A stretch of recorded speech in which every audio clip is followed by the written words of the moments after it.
அரவிந்த் கெஜ்ரிவாலின் ஆம் ஆத்மி கட்சியிலிருந்து விலகிய ராஜ்யசபா எம்பி ராகவ் சத்தா பாஜகவில் இணைந்தார். இளைஞர்கள் மத்தியில் மிகவும் பிரபலமாக இருக்கும் ராகவ் சத்தாவின் இந்த செயலை தொடர்ந்து கடந்த 24 மணி நேரத்தில் அவர் 10 லட்சம் ஃபாலோவர்களை இன்ஸ்டாகிராம் சமூக வலைதளங்களில் இழந்துள்ளார்.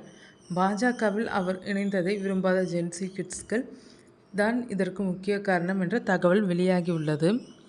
அரவிந்த் கெஜ்ரிவாலின் ஆம் ஆத்மி கட்சியில் இளம் தலைவராக இருந்தவர் ராகவ் சத்தா. இவர் ராஜ்யசபா எம்பியாக செயல்பட்டு வந்தார். பஞ்சாபிலிருந்து ராஜ்யசபா எம்பியாக கடந்த 2022ஆம் ஆண்டு தேர்வு செய்யப்பட்டார்.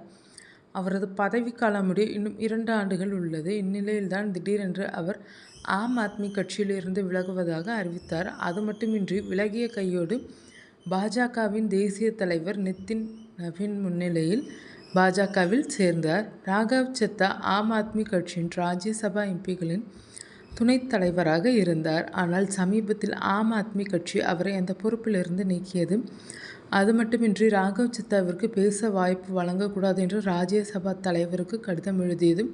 இதனால் அதிருப்தி அடைந்த ராகவ் சத்தா பாஜகவில் ஐக்கியமாகியுள்ளது.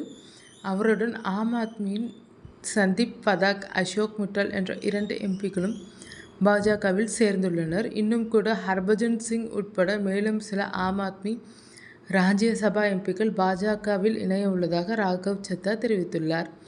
இதனால் ஆம் ஆத்மி கட்சியில் புயல் வீச தொடங்கியுள்ளது. ராகவ் சத்தாவின் செயல் அரவிந்த் கெஜ்ரிவாலை டென்ஷனாக்கியுள்ளது. பிற எம்பிக்கள் பாஜக நோக்கி செல்வதை தடுக்க வேண்டிய பொறுப்பு கெஜ்ரிவாலுக்கு ஏற்பட்டுள்ளது. இந்நிலையில்தான் பாஜகவிற்கு தாவிய ராகவ் சத்தாவின் செல்வாக்கு திடீரென குறைய தொடங்கியுள்ளது. இவர் சமூக வலைதளங்களில் மிகவும் ஆக்டிவாக இருப்பார். இவரை ஏராளமானவர்கள் பின்தொடர்ந்து வருகின்றனர். குறிப்பாக இளம் வயதினர் அதிகமாக பின்தொடர்கின்றனர். இதற்கு முக்கிய காரணம் ராகவ் சத்தாவின் தனித்துவம்தான். இவர் ராஜ்யசபாவில் அரசியலுக்கு அப்பாற்பட்டு பொதுமக்களை அன்றாடம் பாதிக்கும் விஷயங்கள் பற்றி பேசி வந்தார். பிளிங்கிட் 10 நிமிட டெலிவரியில் உள்ள ஆபத்து பற்றி பேசி அதனை நீக்க காரணமாக இருந்தவர். இது தவிர போக்குவரத்து நெரிசல், தொலைத்தொடர்பு நிறுவனங்களில் தினசரி டேட்டா வரம்புகள், விமான நிலையங்களில் அதிக விலைக்கு சமோசாக்கள் விற்பனை என பலவற்றை பற்றி பேசி கவனம் ஈர்த்தார். இதனால் அவருக்கு இளைஞர்கள் மத்தியில் அதிக செல்வாக்கு உள்ளது. இந்நிலையில்தான் தற்போது அவர் பாஜகவில் இணைந்ததால் ராகவ் சத்தாவை சமூக வலைதளங்களில் பின்தொடர்வோர் கூட்டமாக வெளியேறி வருகின்றனர். கடந்த 24 மணி நேரத்தில் மட்டும் அவரை இன்ஸ்டாகிராமில் பின்பற்றி வந்தவர்களில் 10 லட்சம் பேர் வெளியேறியுள்ளனர். அதன்படி ராகவ் சத்தாவின் இன்ஸ்டாகிராம் மொத்த ஃபாலோவர்ஸ் 14.6 1,46,00,000 மில்லியனாக இருந்தது. அடுத்த சில மணி நேரத்தில் ஃபாலோவர்ஸ் எண்ணிக்கை 13.5 மில்லியனாக 1,35,00,000 உள்ளது. இது பற்றி அரசியல் விமர்சகர்கள் கூறுகையில், ராகவ் சத்தா இளைஞர்கள் மத்தியில் மிகவும் பிரபலமாக உள்ளது.